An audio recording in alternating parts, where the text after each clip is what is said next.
Coming up today on Locked On Texas Tech, we get you ready for a collision with Jerome Tang and the Purple Wildcats. It's Tech and K-State on the hardwood this weekend. We look ahead and also looking ahead to a guy we talked about yesterday, Tyler Shough, who is being discussed by men with trophies. We'll get into all that and more coming up next on Locked On Texas Tech. You are Locked On Texas Tech, your daily podcast on the Texas Tech Red Raiders, part of the Locked On Podcast Network, your team every day. We're going to start this thing off right. Raider!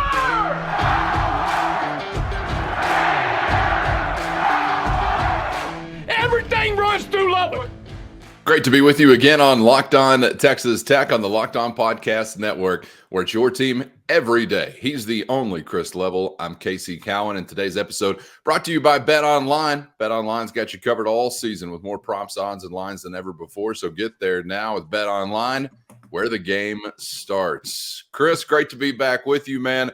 Wrapping up another week. We've had a whole lot to discuss on multiple fronts, and we'll be there once again here today. We'll wrap it up with a bit of a football conversation, but obviously kicking her off here with basketball on the mind as Mark Adams and the Red Raiders still looking for their first Big 12 win, and they are back in quite this scenario. The Octagon of Doom going to be the scene coming up this weekend as Tech goes to take on K-State. And I've kind of had this feeling before, Chris, going into a couple of these conference games where you look at the opponent and you say, I don't know if there is a team in the league with more momentum than these guys right now, whoever that might be. And right now it kind of feels like Kansas State is that team. Yeah, I think Kansas State, to be honest with you, they're one of the best stories in college basketball this year. Jerome Tang takes over for Bruce Weber. Bruce Weber kind of hung on at Kansas State for a while and, had tied for a Big 12 championship in fairly recent memory, but it just wasn't turning the corner, and there was no consistency that they could sustain. And I remember being in Kansas City last year, and Bruce Weber would be fired. We may have even actually still been in Kansas City when they made the move, and Baylor was at the same hotel that we were, and Jerome Tang, who was Scott Drew's main assistant, was there and around, and we just kind of would all pass each other in the hallways and things like that. And I can't remember how many days afterward he would be named the head coach at Kansas State. And he was with Scott Drew for many, many years. And I was just surprised that I think I've said that to you, that this was the job that he took, because this is a tough job, man. But he's turned it, and it's mostly all new players. I think Keontae Johnson is one of the, best stories in college basketball. And it still, I think, makes people a bit nervous. He was a player that ironically played for Al Pinkins at Florida, who is now on the Tech staff. And Keontae had the heart issue and kind of, fell out during a game, and it was scary. And I think that he sat out for a full year before, and Florida was not going to clear him. They were just like, we're not doing this. But Kansas State, for whatever reason, figured out, did enough tests, and I think they have people with him all the time just in case something happens. But he's 6'6", 230, man, and he's a first-team All-Big 12 guy at this point right now. He's averaging about 18 a game, and so that's a big reason why you get the right guy, the coach with a lot of energy, and you get the right player, and then look out. And then they have the best short player in all of college basketball, Marquise Noel, who's about 5'8", 160. But that cat is averaging 8 assists a game. 8. Are we sure that's not Deuce Vaughn in a basketball uniform by another name? Where do they come up with these small guys? It's a great comparison. That are killers, man. It's a great comparison. But Marquise Noel, he's the one. I think he dropped 36 on Texas in Austin. Crazy. A week or so ago. So that point total for the team in general was eye-popping, man. 116. I've never heard of it. Crazy. I may be dating myself, but you remember Loyola Marymount when, Hank Gathers and Bo Kimball and that Paul Westhead, and they just got up and down the floor and they would try to score 160, but it was not, we're going to try to stop you. It was like, how quickly can we get a shot up because we don't think you can keep up with our style and Right. and all that. But yeah, the 116 the other day, and against Texas, who's a pretty good defensive team. Right. I mean, and an old team and a long team and all that, just wild. Yeah, that's crazy. Since Tang spent so much time in Waco with Scott Drew and the Baylor Bears, should we expect anything similar to Baylor? What do you see that K-State's doing that is or isn't similar to where he came from? Yeah, well, it's a faster pace because I think that's partly why Bruce Weber didn't ultimately make it, is his style of play. So Jerome Tang and what Kansas State is doing now versus what Bruce Weber and Kansas State was doing last year is very, very different. This is, under Weber, this was a grinded out, similar to kind of how Oklahoma plays now. We want to execute in the half court. We're going to run a ton of different offenses. It's going to be a pain in the ass to try to guard because my team's going to be able to know 30 to 40 different sets and different movements and calls for different guys. I mean, it's just almost overwhelming how many. So at some point defensively, you would just try to keep it simple because we can't learn all this stuff. We're not even going to try to guard specific plays. Let's just play zone or let's just play whatever. And then defensively under Weber, they grinded. I mean, they would make you execute the same way, and they slowed the game down. And because I think that Weber felt we're never going to get the athletes or the players that can get up and down the floor, and we can't win this way consistently. So let's be real technical and turn it into a rock fight and grind, and we can win games like this. And to some extent, he was kind of right, but mostly wrong. Okay, so then Tang comes in, and it's guard-oriented. It's up and down. And they got a bit lucky by getting a guy like Keontae Johnson to transfer in. And they took a bit of a chance because of his health issues. And, this is something that Texas Tech looked at too because of, Coach Pinkins' relationship with Johnson. And it just, I don't know medically if it just was ever going to get signed off on. But point being, they really get up and down the floor. This is a pace team now. This is a team that will really kind of try to outscore you a bit. And they're very athletic. They're very deep. Most of this team, Casey, is brand new. I mean, there's not a lot of holdovers at all. Marquise Noel is one. And I think it's just fascinating looking at, I keep doing this, but like your team last year and how it was built, it seems like that's kind of the formula. If you have a few key holdovers that can provide the culture for your team, like Noel is doing for Kansas State, and just kind of, hey, here's how it is here. And then you sprinkle in a bunch of new pieces and hit on most of them. Because Kansas State, they weren't the top of the food chain when it came to, picking off the transfer portal. I mean, we're talking Hofstra, Stony Brook, Virginia Tech. But they all know their role. They're all athletic. They're all long, and they're all playing a style that it's a lot of fun, and it's working. Well, now that we've outlined what's going on with the people in purple, as for Texas Tech, but first, today's episode brought to you by BetOnline, your number one source for sports betting info, stats, news, and analysis. Get there now for the latest on every professional and amateur league, whether it's pro football playoffs or college basketball's regular season. They got you covered, and all points in between. And if you like sports podcasts, you're going to find even more of those at BetOnline as well. Always the fastest and easiest way to keep up with your teams, your events on game day. It is your HQ for live betting stats and scores, now with more props, odds, and lines than ever before. So head to the website today or use your mobile device to learn more with BetOnline, where the game starts. Now that we've outlined what's going on with the people in purple, as for Texas Tech, how do you see that matching up with the Red Raiders? Is there anything to take advantage of? Is it better for Texas Tech to face a team that wants to get up and down maybe a little bit quicker tempo, or the opposite of that? What do you see there? Yeah, I think you kind of, in a way, because you're not great on defense yet or this year, like you were last year, I think you kind of get baited into this style, and it's not one that against some of these teams that you're going to win at. Yeah. And I that would be my concern against Kansas State is that, okay, we'll get in it. We'll run up and down the floor with you. I mean, you can do this. I just don't know if you're as good at it as they are.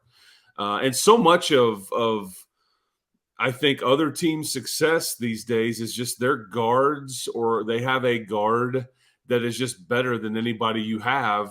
And so with that, it puts you in a bind because their guard either hits shots at key times, sets guys up, or doesn't turn it over, or they make it flow. They QB the thing. Keontae George and then Flagler and Cryer. Mike Miles at TCU. DeJuan Harris for Kansas, and so that's what Marquise Noel is doing for Kansas State. This is where either Pop Isaacs or Davion Harmon have got to just in tandem be the guys that kind of get you out of this losing streak. And I don't it sucks, but I mean the data is the data. But one of your biggest problems in the Big 12 is Kevin O'Banner hasn't produced enough. He's your oldest guy. I mean, I think I've said this before, Casey, and I'll update it now. But he's a 3-point shooter, and that's a weapon, right? I mean, if he gets a look, he's gonna launch him, and he's got to hit those. And in Big 12 play now, we'll update it. He was 4 of 8 versus KU, but he's now 1 of 14 in the other 5 games. And that's just got to be better. Your perimeter needs some help. I think Pop's done his part. Jalen Tyson, pours it in a bit. But this isn't a team in Kansas State that's going to bury you from the arc. They really, actually, it's the opposite. Wait, what? Yeah. Really? Well, their MO is they hammer you around the rim because they're long and burly and skilled. And they've got this quick as a hiccup point guard that can get wherever he wants and then get those big fellas the ball. But they really hammer the rim. So just wait, Chris. We'll get them cooking from beyond the arc. Just wait. But if anything, really this game will be about how Bacho and Fardaws kind of handle their business on offense, and they stay out of foul trouble. And how can they protect the rim? Because all the analytics would tell you that Kansas State's about as good in the country as just shots around the rim. And it's just pace, it's skill, it's size. They use a variety of things to get easy shots around the basket. But, this is where you'll need your bigs to really step up and play. And it's going to be sold out. I think it's supposed to snow 3 inches in Manhattan tomorrow. Oh, good. So I really am hopeful that I am back tomorrow night. We don't get stuck in Manhattan, Kansas. That would not be well. But it's going to be sold out. They're top 15 in the country, and yeah. Nah, I doubt anybody will be there, man. Those Kansans aren't a very hardy people. A little snow, a little dust, that'll keep them at home. No worries. They're not crazy or anything like that. Chris, I'm thinking, when we're talking about transition and things like that, and if Texas Tech was to get in more of a run and gun type of ball game, what would need to change? And what would need to change is some players finishing some shots. Either knocking some down in transition or finishing at the rim. And, man, how many times have we seen, like, little bunnies missed here or there, or a layup or a dunk or whatever? And when you're in a 2, 3, 4-point game at the end of the day, those things really stand out. So if you get in that kind of game, you need to be quite a bit different, I think, at least in my opinion, as a team than you have been so far to be successful, because you have not been able to finish. And I attribute some of it to youth or whatever it might be. Guys able to get to the rim, but then can you get the 2 points? So I don't know how it's going to work out on that front, but I do feel like you've got to be able to really finish if you're going to play that kind of game and be successful. I am wondering, though, from a big man standpoint, you mentioned Bacho, you mentioned Amac. Like, I don't understand, I guess, Bacho's timeline right now. Like, is he still sick, or he's just trying to battle back from losing weight from being sick? Because wasn't it, this is like 3 weeks ago now? Yeah, right? all the above. He's just not been right really since he got sick. And I think, so I guess, just to recap, it was right before that TCU game, which was on New Year's Eve.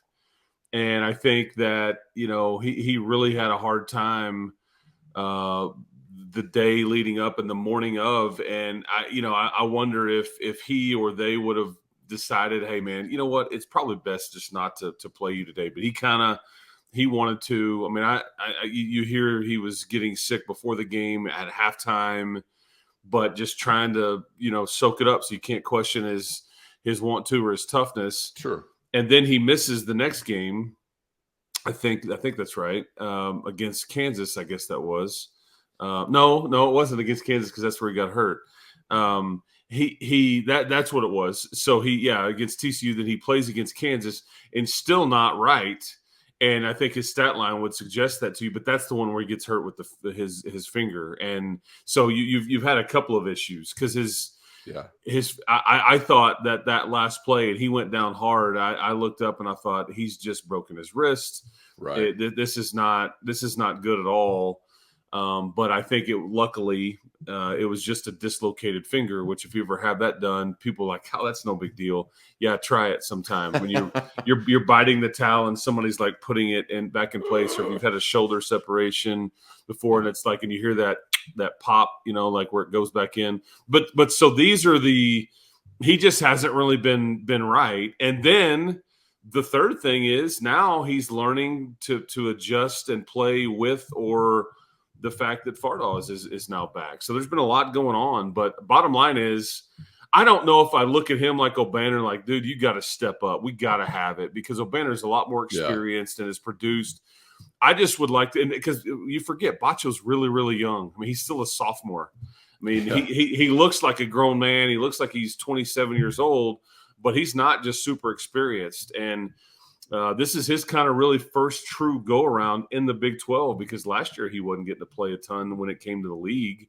That was Bryson Williams. Those were his minutes. But, to your point, if he steps up, the whole thing's gonna elevate because he's a difference maker. Well, I just ask about him because I'm curious again, maybe what you expect as far as AMAC getting another start. We saw him on the floor first last time around. I know that some of that is impacted by the health of Daniel Bacho, but can you give me two answers here? What do you expect to see tomorrow? Is it AMAC on the floor first again? And then hypothetically, if everybody's healthy right now, is AMAC that starter? Is there a scenario with both of them on the floor at the same time? How do you kind of see it working out?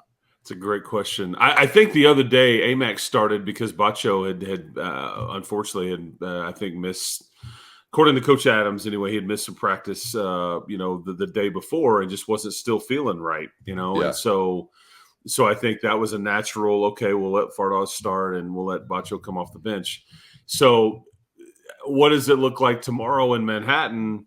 It'll be one or the other, and yet whoever's not starting will be one of the first guys off the bench, and so ultimately, I guess it. But I don't know how practices have gone. I don't know because I mean, in some ways, I would tell you Bacho has more upside because, and here's why. I don't know if Bacho can quite score when all is going well as Fardaws can. But I don't think there's any doubt who the better defensive player is. And so when you're talking, or the better player in transition, Bacho's just a better athlete.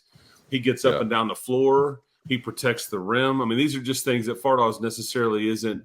And to be fair, Fardaws probably isn't in that kind of shape. But you want to switch off everything and guard out on the perimeter. Bacho is somebody that can absolutely guard smaller players much better than what Fardaws could.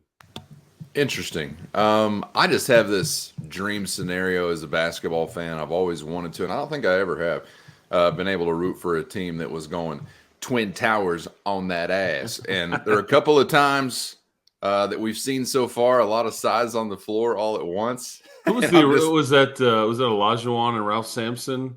Well, see, in my era, unfortunately, I got to go with the team I hate with the fire of 1,000 suns, and it was the very early portion of David Robinson and Tim Duncan. Oh, yeah, there you go. Okay, yeah. I know there have been many other sets of Twin Towers, but those are the ones I remember from my childhood. It didn't did Georgetown ever have a pair of those with like I'm trying to remember if Mutombo and Patrick Ewing were on the same somebody team. Was. I thought like Alonzo and somebody. Fella Harrington or something. Or Alonzo and Dikembe Mutombo maybe. Anyway, but let's try it out, boys. Let's try it out. Well, And the thing is, if you do that, if I'm the opposition, I go, hey boys, okay, this is going to be a problem at some level. May not get a rebound, but you know what?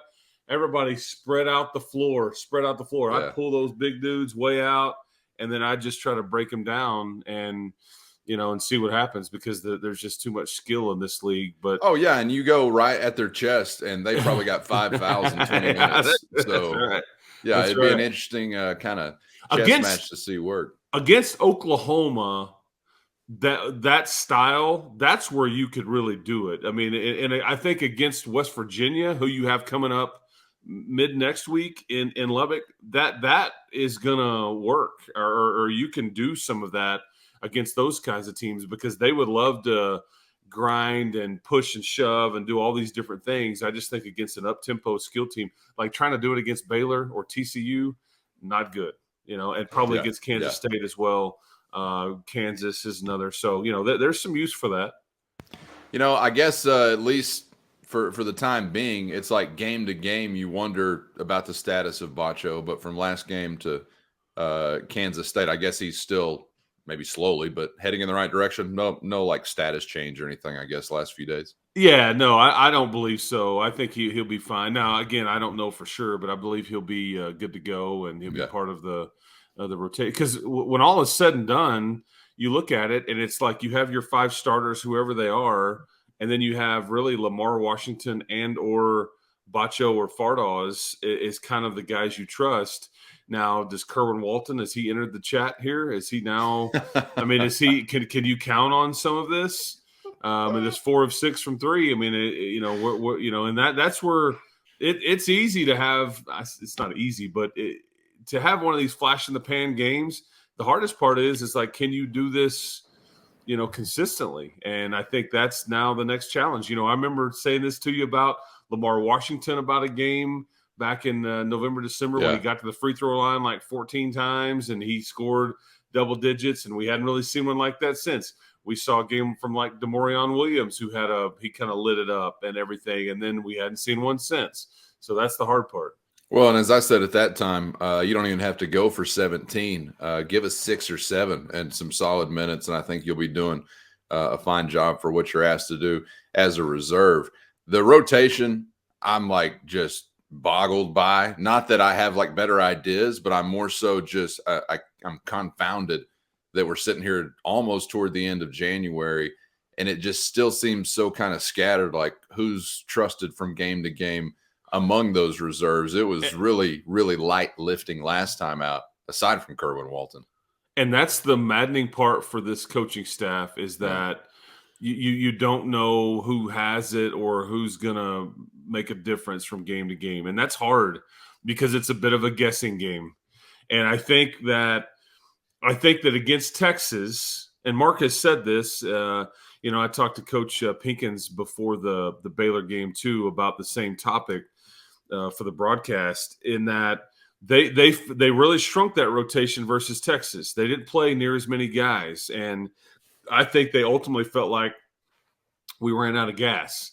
Kerwin Walton and DeMorion Williams. I mean, Kerwin Walton didn't play. DeMorion Williams barely played. Elijah Fisher didn't play. Robert Jennings didn't play. And so they really shrunk that rotation versus Texas. And I think they felt like at the very end, when it mattered the most, it ran out of gas. Just didn't quite have it. So there was a conscious effort versus Baylor. We're going to play more guys, and and then that's kind of what you get. And you had a guy like Kerwin Walton step up and take advantage of it, and then he continued to get inserted into the lineup a bit. But again, against Kansas State, I don't know what you'll get or who will play, who won't play. And that's in some ways it's maddening for Mark, because it's like the spinning the wheel, man. It's like, okay, who's got it today? And when coaches have it rolling, they look down at that bench and they know exactly what I'm going to get. I'm going to get a dude that is a defensive stopper, or he's going to take a charge, or he's going to give me instant offense. Right now, you're just kind of, you're not real sure. And I'm not real sure, just to wrap it up with this, I'm not real sure what I think about Davion Harmon right now. Is Davion Harmon playing well? Is he playing poorly? Is he somewhere in the middle? I look at the guy in the game, and I just feel kind of more so like an out of control vibe or a dribbling too much vibe. And then I'm checking numbers after the game. You got a 6-2 assist to turnover ratio. I'm like, okay, well, that seems a lot better than it actually looked. What is the grade on Davion Harmon right now? I know that he wasn't scoring a lot last time out, but he's a double-digit average scorer so far this season, around 12, and he's had some productive games. But where do you feel like he's checking in as we hit the stretch run of January? Yeah, he is he is as fast baseline to baseline as anybody I've ever seen. He's as good with the ball in his hands in transition as really anybody I've ever seen at the college level, and that's heavy praise. I don't know if he finishes as consistently as you want to, but there's a lot that he does. Yeah, he's your best on-ball defender.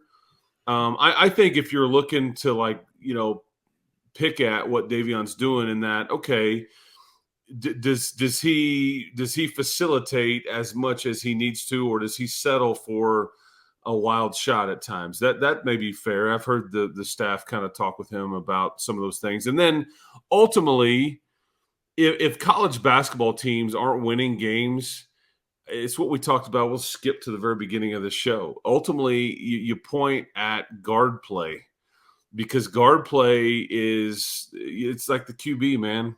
You get a lot of the credit, a lot of the blame, and when you're not winning, people look at other guards versus yours, and it's like that. There's some subtle differences, and that's just kind of so. It's not about like numbers at the end of the game. It's about like, okay, when a team goes on an 8-0 run, like a key guard, a smart guard, either sets somebody up, hits a shot, something to stop it, and or at the end of the game when the crowd's going crazy and you're just trying to hang in there and go tit for tat against a team, a key guard, an older guard kind of can keep you in the game. I will say this about Harmon against Texas. He hits a couple of circus shots that, made the game, gave you a slight chance at the very end.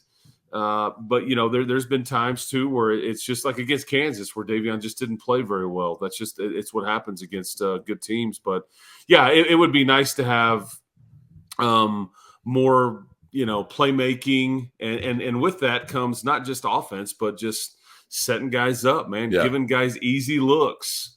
And if they don't knock him down, it's not necessarily your fault, but just, because I'm telling you, when he gets the ball in his hands and he gets going downhill, I just sit back and like, okay, well, I know this is going to be an attempt at the rim. And I love it because, I've seen it from right hand, left hand, falling away, dunks. It's all the above, but there's a gear that I've just not seen with him. It's impressive.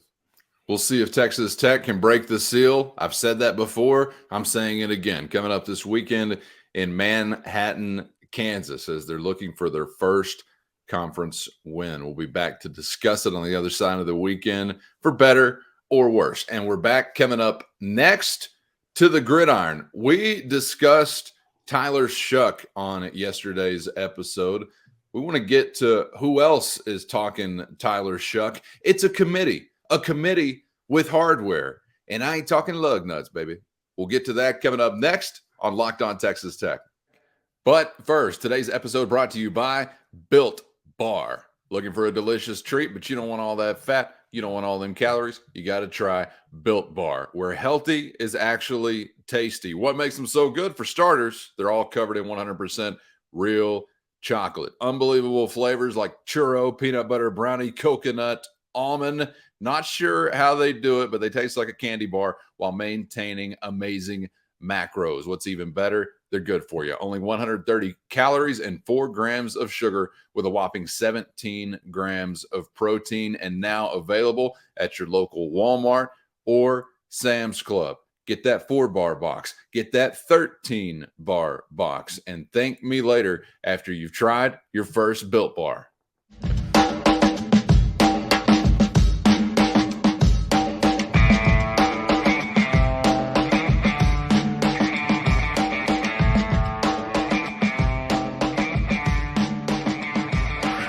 Thanks for making Locked On Texas Tech a part of your day, whenever, wherever, however you're dialing us up. We appreciate it out here west of the 100th meridian, where it's really going down.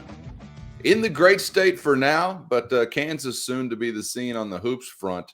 We're talking football to wrap up today's episode, wrap up the week, however, as we were touching yesterday on the dynamic between Tyler Shough, Baron Morton, others in the QB room. Chris, we're talking today about Tyler Shough and the name Heisman once again being in close proximity. When he arrived on campus, before we ever saw Tyler Shough, this name was attached to his profile, right? You talked about, or you heard about NFL prospects. You heard about Heisman kind of preseason attention, and then injuries got in the way of everything. But it seems like, though we're very early in the offseason, that a great finish for Tyler Shough individually to finish the year and for his team overall has gotten him kind of back on those radars.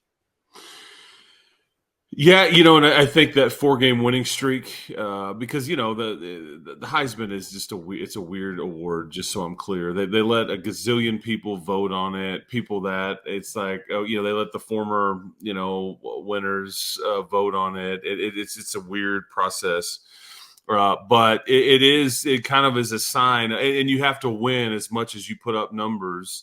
And all that. So there's some things kind of attached to it, and it typically goes to a guy from a blue blood program. But Shough is on the list that I saw.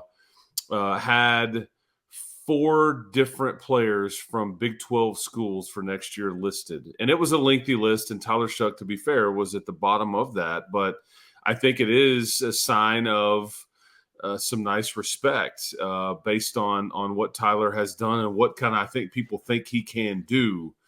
Do I ultimately think? And I tell you, it was Dylan Gabriel was one of the other ones. Don't foresee him being a real Heisman contender because they would have to win 11 or 12 games, and they were 6-7 last year.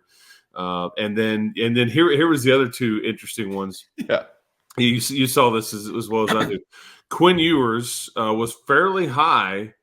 And I just thought he was extremely average this year compared to what the expectations were. He may get it turned and all that, but I think that it's impossible. It's going to be impossible for him to win it because of the other guy that I'm going to mention here, and that's Arch Manning. He was also listed fairly high, and I just think they'll cannibalize themselves. Whereas if either one of them split time with the other, I just think at that point they're both out of a conversation like this.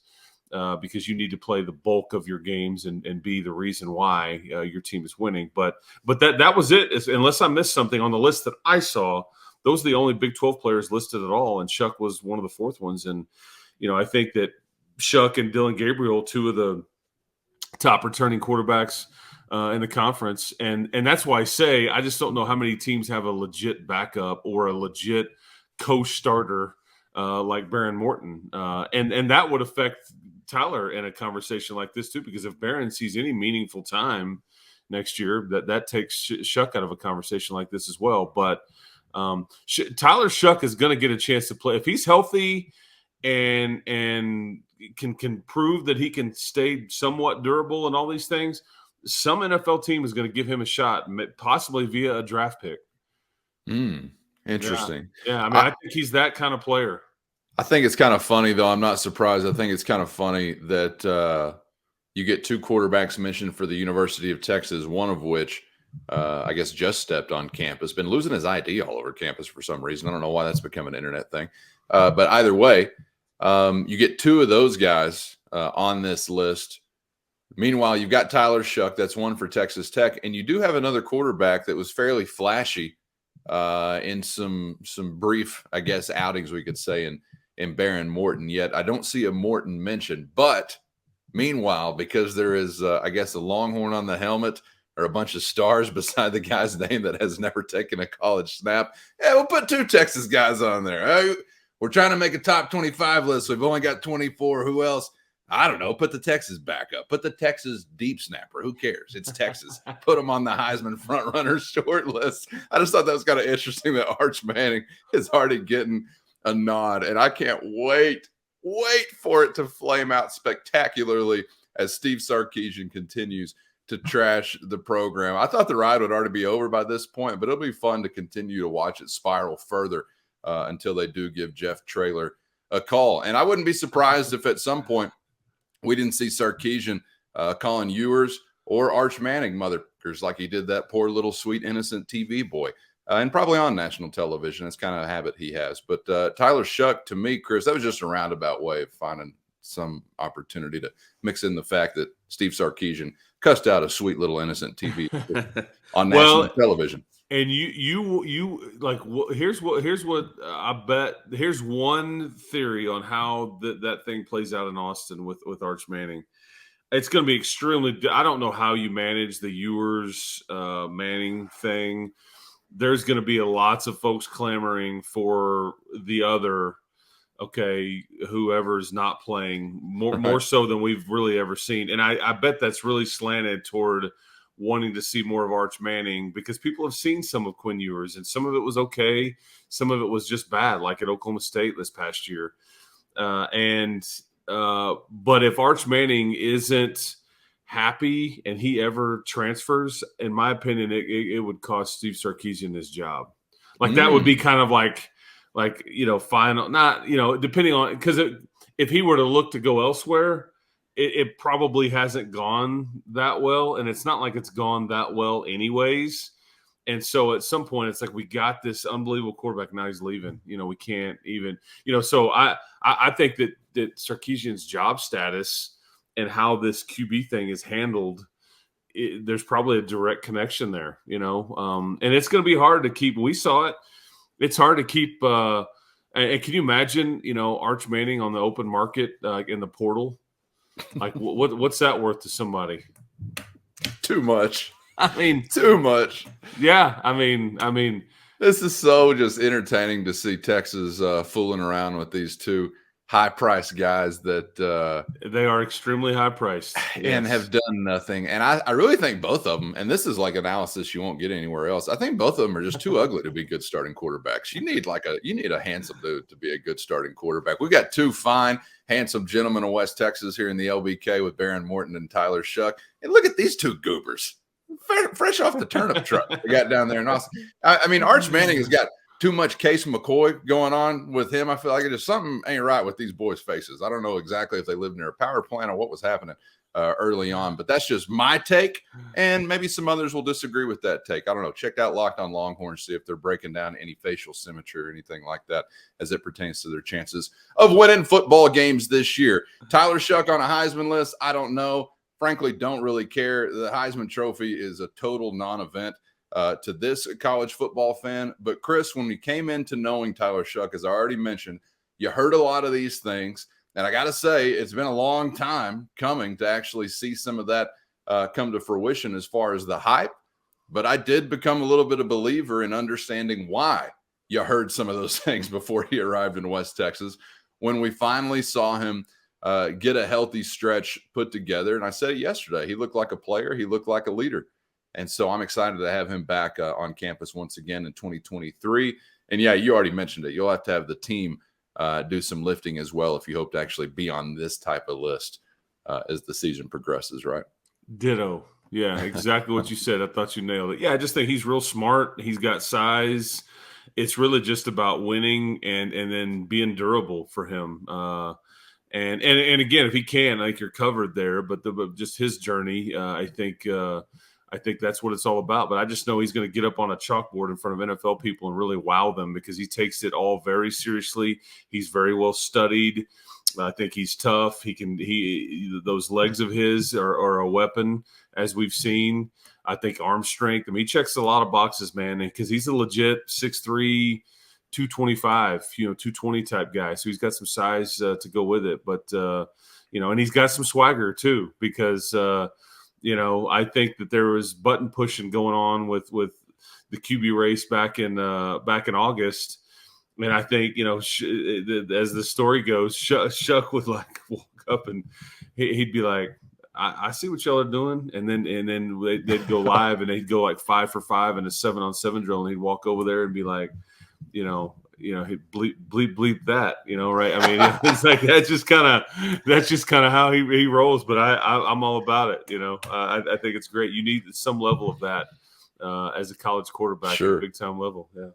And looking forward to seeing the entire team get their opportunity to get back on the field. Football season is just around the corner, almost here in roughly 1,217 days. So we've got just a little bit of time, but it's just right around the corner. Chris, hope you have a fantastic weekend, man. I hope we're both talking about one freaking Big 12 basketball win when we reconvene on Monday. But whether or not we are, we will reconvene. Looking forward to the time then. And thanks for the time this week. Keep hope alive, man. Enjoy the weekend, people. Hopefully we bring down the old purple kitty cats there in Manhattan, and maybe life will be a bit better. We'll see. And hopefully I'm not snowed in too. So I'm doing a lot of hoping, man. Doing a lot of hope. But it is alive. It is alive. Oh, man. And I'm glad we don't have time for you to ask me how I would rank in order of preference those hopes. Like, do I want Chris home or do I want a conference win? I trade a win right now for. You'd spend an extra night in Manhattan for a win? For a win, yes, I would. All right, if you say it, then I guess I can say it as well. And you know what? I wouldn't mind Chris spending 2 nights if that's what it takes in Manhattan, Kansas. So let's just all pull together. Oh, time out. Yeah, I don't know about that. Yeah. And he'll have a farm started by Monday, a crop by Wednesday. You hang out in Manhattan that long with our fine agrarian friends. All right, Chris, hope you have a fantastic trip and are back in West Texas in some type of timely fashion. And thank you for joining us all week long on Locked On Texas Tech. Catch up on anything you might have missed on YouTube or anywhere you get podcasts, and make sure you're subscribed on YouTube so you never miss an episode. Thanks for making us your first listen, and make Locked On College Basketball your second listen, your one-stop shop for college hoops, right here on the Locked On Podcast Network. That's Locked On College Basketball, available on YouTube or anywhere you get podcasts. For Chris Level, I'm Casey Cowan. We'll see you on the other side on Locked On Texas Tech.